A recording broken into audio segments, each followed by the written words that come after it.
This is London. It has 215,700 millionaires, 516 centimillionaires, and 45 billionaires. London is very, very rich. But the rest of the UK? Not so much. In fact, citizens of the once proud United Kingdom have less disposable income than the poorest 5 US states and the average OECD country.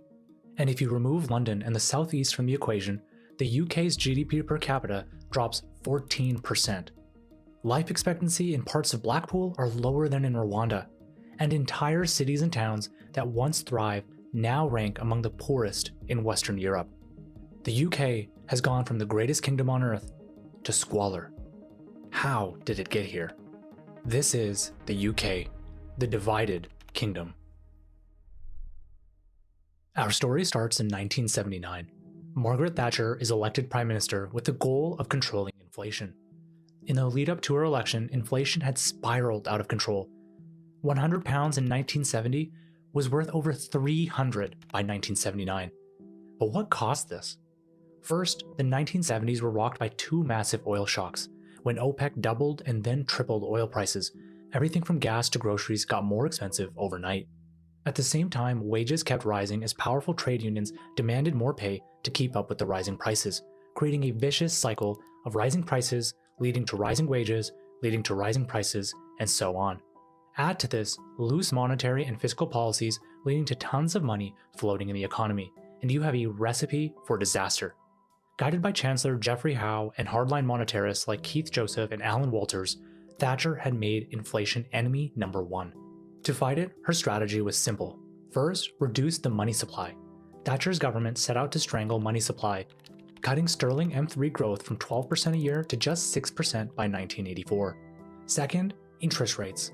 In June 1979, she increased rates from 12 to 14%, then again to 17% in November, the highest in the history of Britain. The idea was simple enough: make borrowing expensive, slow down credit, and choke off inflation. Although this helped stamp down inflation, a stronger pound made British exports uncompetitive abroad, while sky-high borrowing costs crippled businesses at home. Manufacturers couldn't invest, couldn't expand, and in many cases, couldn't even keep the lights on. And the third thing was government spending. The Thatcher government aimed to cut public sector borrowing requirement from 4.7% of GDP in 1979 to just 1.5% by 1983. Concurrently, while in the middle of a recession, they did the unthinkable. They raised taxes. But Britain was already in trouble. More than 2 million people were out of work, and every month another 100,000 were joining the unemployment lines. It was so shocking that 364 economists signed a letter to the Times saying the policy had no basis in economic theory. So the question was, did it work? Well, yeah. Although extreme, inflation decreased from 13% in 1979 to 5% by 1983. But at what cost? High interest rates, a strong pound, and spending cuts crushed manufacturing towns across the United Kingdom. Britain's industrial base was gutted and regional inequality began to take shape. Meanwhile, London was living a very different story. Predominantly a service-based economy, London, unlike much of the UK, was able to hold on. By the mid-1980s, joblessness in Northern England, Scotland, and Wales all pushed past 15%, while the Southeast and London stayed under 10%. But why was this the case? Enter the Big Bang re-regulation package. Thatcher had a vision of transforming London into a financial superpower through deregulation. Fixed commissions and exchange controls were scrapped, the single capacity rule ended, foreign ownership welcomed, and electronic trading unleashed. The result? International banks poured in £450 million into the city. 1,500 new millionaires were minted, and London cemented itself as the world's dominant financial center.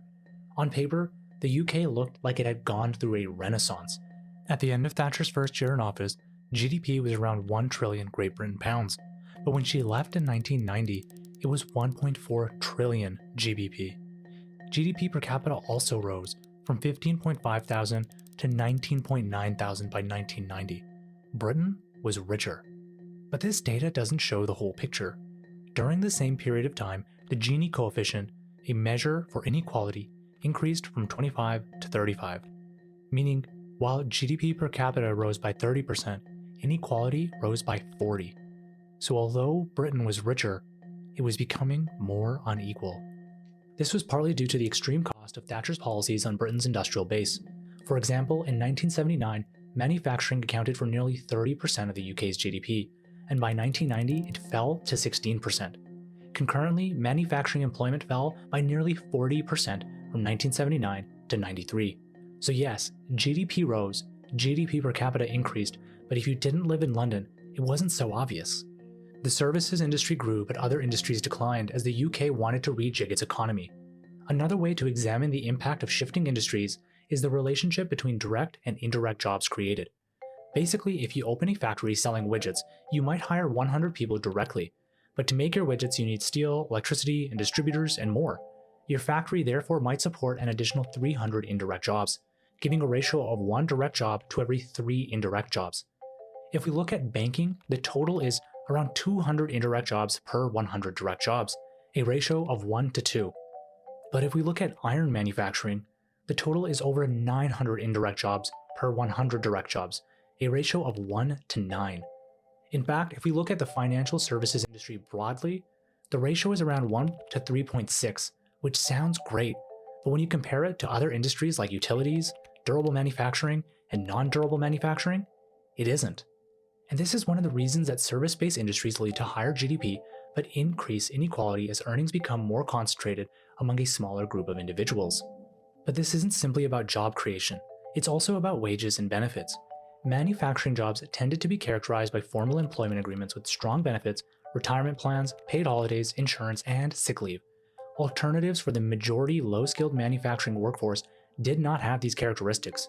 As such, studies show that the shift away from manufacturing led to an increase in inequality. And as a reminder, the UK's industrial base is deeply regionalised, so although there might be jobs and wage growth in the south, pockets that historically relied on out-of-favour industries became hollowed out. And today, not a single region in the UK north of London has a GDP per capita higher than the UK average. Let that sink in. That means that every region in the